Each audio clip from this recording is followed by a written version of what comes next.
Hisy ny couvre-feu manomboka androany sy rahampitso manomboka amin'ny 7 alina hatramin'ny 4 maraina. Noho ny forongatry ny acte de sabotage ny tranga tamina propos maromaro teto an-drenivohitra no antony izany hoy ny préfet de police nandritra ny fanazavana nomeny.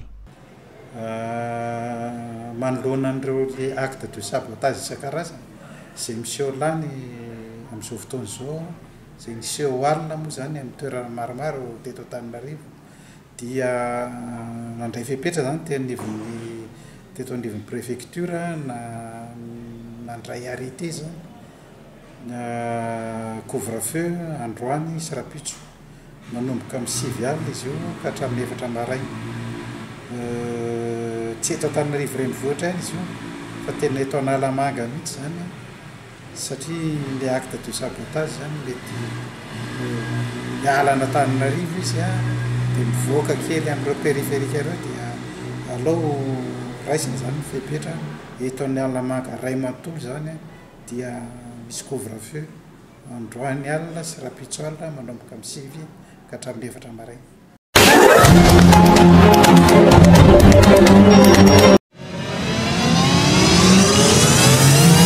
Manoloana ilay rahamparaina Auguste dia naneho fisaorana ireo niaran'ny salata aminy ny fikambanana Grand Sud-Est androany. Maromaro ny zavatra fampiasana eto mety telo loha.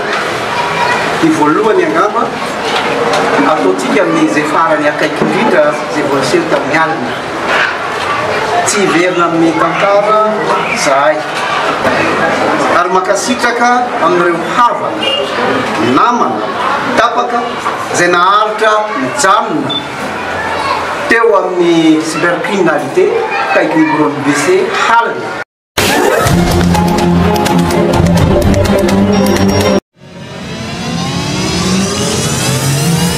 Ny Maison Bleue no nahazo ny Grande Open baolina kitra tao Betafo izay nikarakaraina ny alahady teo. Zareo no nahazo ny loka voalohany dia ny médaille volamena izany. Tonga tany toerana moa ny ministry ny tanora sy ny fanatanjahantena nanolotra izany. Tila atao hoe tournoi Grande Open izay karakaran'ny député de Madagascar izay tsy iza fa président section football eto Betafo. Manarak'izay ty resaka fitiavam-baolina. Zava-dehibe dia ny fandraisana anjara ny tanora eto Betafo. Tsy Betafo ihany fa nisy ny mpandray anjara avy any Mandoto, nisy club 4. Tany Atsirabe 2 sy ny Atsirabe 1 nisy club 4. 27 ny club izay nandray anjara tamin'ity tournoi ty.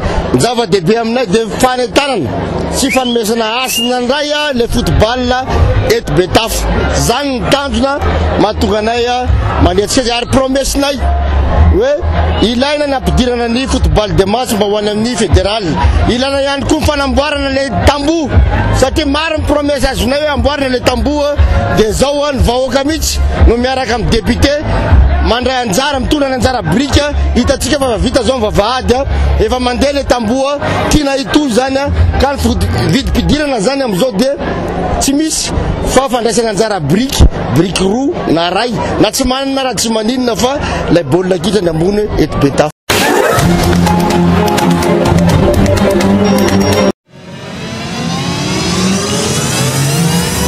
Tonga nanolotra fitaovana teto amin'ny lycée André Resampantsirabe ny alahady teo ny ministry ny tanora sy ny fanatanjahantena Aja Resampa.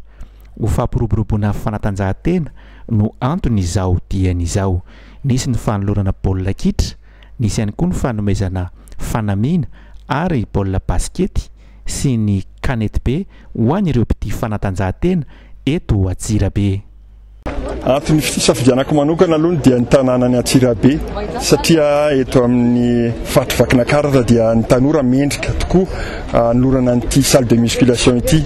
Teto fotsiny teto amin'ny lycée, teto amin'ny Lara lycée André Resampa Atsirabe no nisy toerana vonona afaka nandray an'io salle de musculation io ary io salle de musculation io dia ho an'ny rehetra, ho an'ny lycée teo zao ny proviseur an'ny lycée mandany resaka ho an'ireo CEG manodidina eto amin'ity toerana ity ity dia ho an'ny rehetra efa nakiniko tamin'ny raha matota le miparitra ny tanora sy ny fanatanjahantena moa ny fikarakarana izy ity miara-miasa amin'ny lycée disy mazava ho azy fa ho an'ny tanora rehetra dia afaka misitraka an'izy io afaka misoratra anarana mandray anjara misy planine ho atokana amin'izay mihitsy misy planine manokana mihitsy ary ho an'ny tanora vehivavy ho an'ny lehilahy coin des jeunes io dia araky amin'ny teny anglisy moa izy dia hoe youth corner tiana olazaina amin'io dia coin des jeunes coin des opportunités pour les jeunes ny tanora rehetra zany dia asaina amin'izy io